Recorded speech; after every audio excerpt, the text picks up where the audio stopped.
85 વર્ષની પરંપરા મુજબ વડોદરાના લક્ષ્મી વિલાસ પેલેસ ખાતે શરણાઈના સુર સાથે શ્રીજીનું પાલખીમાં થયું ભવ્ય આગમન। વડોદરાના લક્ષ્મી વિલાસ પેલેસમાં શરણાઈના સુર સાથે બાપાનું પાલખીમાં થયું ભવ્ય આગમન। આજરોજ ગણેશ ચતુર્થીનો પાવન પર્વ સમગ્ર દેશમાં ગણેશોત્સવની ધામધૂમપૂર્વક ઉજવણી થઈ રહી છે, ત્યારે ભક્તો દ્વારા બાપાનું સ્થાપન કરવામાં આવ્યું।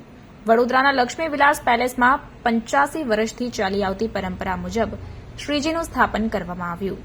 ઢોલ નગારા અને શરણાઈના સુર સાથે ફટાકડા ફોડીને બાપાને રાજવી ઠાઠ સાથે પાલખીમાં રાજમહેલમાં લાવવામાં આવ્યા અને શુભ મુહૂર્તમાં રાજવી પરિવાર દ્વારા ગણેશજીના શૃંગાર બાદ શાહી પૂજા કરી પ્રતિમાનું સ્થાપન કરવામાં આવ્યું।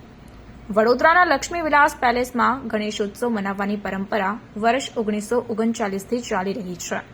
ગણેશ ચતુર્થીનો ઉત્સવ રાજવી પરિવાર દ્વારા હર્ષોલ્લાસ સાથે મનાવવામાં આવે છે, ત્યારે લક્ષ્મી વિલાસ પેલેસમાં અનોખો શણગાર કરવામાં આવ્યો છે। છેલ્લા 85 વર્ષથી ચાલી આવતી પરંપરા આજે પણ કાયમ જોવા મળી રહી છે। પહેલાના સમયમાં નક્કી કરાયેલી ગણેશજીની પ્રતિમાનો રંગ, સાઇઝ અને વજન આજે પણ એ જ સ્થિતિમાં રાખીને સ્થાપન કરવામાં આવે છે। આ મૂર્તિ ખાસ કરીને ચૌહાણ પરિવાર દ્વારા તૈયાર કરવામાં આવે છે અને લક્ષ્મી વિલાસ પેલેસ ખાતે વાજતે ગાજતે અને શરણાઈના સુર સાથે બાપાને પાલખીમાં બેસાડીને લઈ જવામાં આવ્યા હતા।